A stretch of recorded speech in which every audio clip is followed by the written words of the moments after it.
Aline, a shy and reserved young woman, made an appointment with a renowned gynecologist in the city. She was expecting just a routine checkup, but she didn't know that her life was about to change dramatically. When she arrived at the clinic, she was greeted by an attentive and professional staff. The environment was sophisticated, with modern furniture and a welcoming atmosphere. Aline felt a little nervous, but tried to remain calm. When she was finally called in for her appointment, she entered the office and was greeted by Dr. Leonardo, a young, charming, and extremely successful man. He was known not only for his medical expertise, but also for his billionaire fortune and luxurious lifestyle. During the consultation, Aline noticed that Dr. Leonardo was kind and professional, but also showed a peculiar interest in her. His gaze was intense, and he asked questions that went beyond what was necessary for a medical consultation. Aline tried to ignore these signs, believing that perhaps she was misinterpreting the situation. However, at the end of the consultation, Dr. Leonardo invited her for coffee, claiming he wanted to discuss some additional details about her health. Reluctantly, Aline accepted the invitation.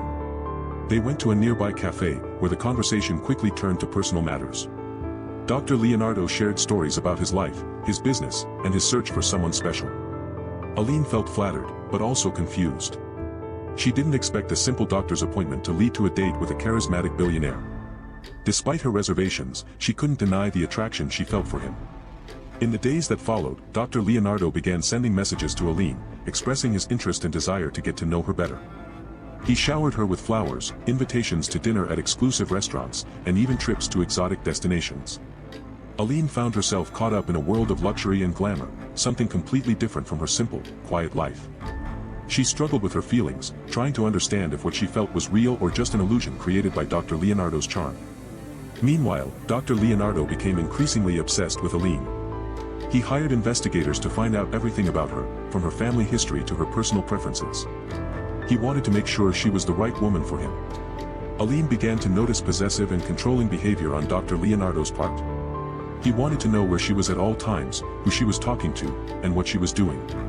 She felt suffocated, but also unable to resist his charm. In a moment of clarity, Aline decided to confront Dr. Leonardo about his behavior. She expressed her concerns and said she needed space to think. Dr. Leonardo, though reluctant, agreed to give her time. During this period, Aline reflected on her feelings and what she really wanted for her life. She realized that although Dr. Leonardo was charming and offered her a life of luxury, she valued her independence and freedom above all else.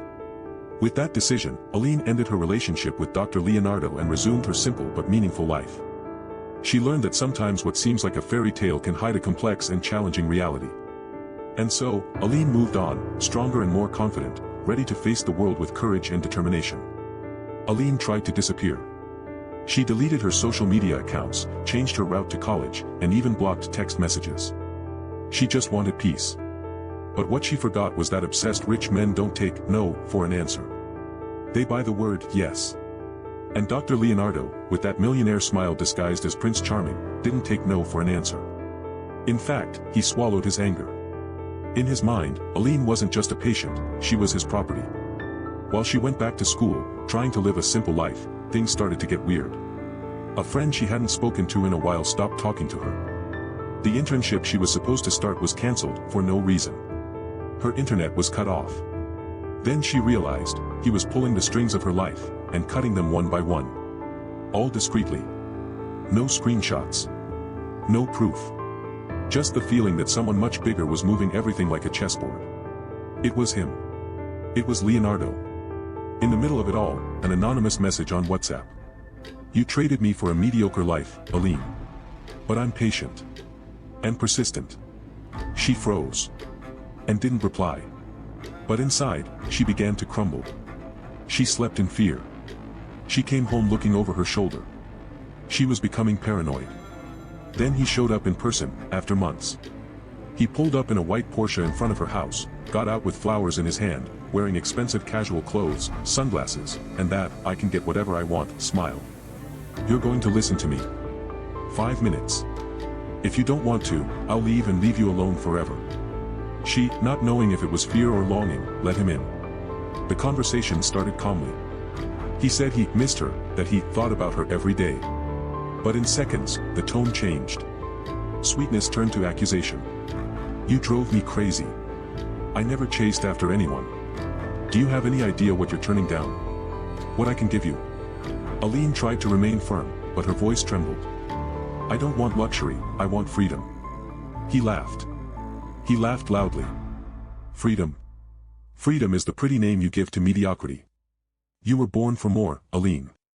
But you're throwing it away. The argument escalated. Aline asked him to leave. Leonardo was silent for a few seconds, staring at her with an empty look. Then he said, "If you don't come for love, you'll come for pain." He left. He left a bouquet of roses on the floor, along with a black card with no name on it. The next day, Aline was followed by a black car to college. That night, a gift arrived at her door, a box with an expensive dress, and a pair of gold handcuffs. That was the last straw.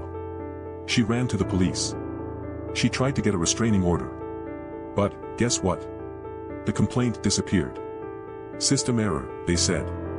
That's the power of those with dirty money and wounded egos. She thought about fleeing the city. But he knew everything. Friends, family, routes, tastes. You can't hide from someone who monitors you like a hacker. So she decided to do the opposite, to reveal herself. She made a video. She told everything. She showed evidence. She displayed audio recordings, gifts, traces. She published it with the title, "The Billionaire Gynecologist Who Persecuted Me for Love." The video went viral. Over 1 million views in 2 days. Comments, reports, journalists knocking on her door. She became famous. And him? He disappeared. On the outside. But did he really give up? Or is he just waiting for the heat to die down, so he can come back?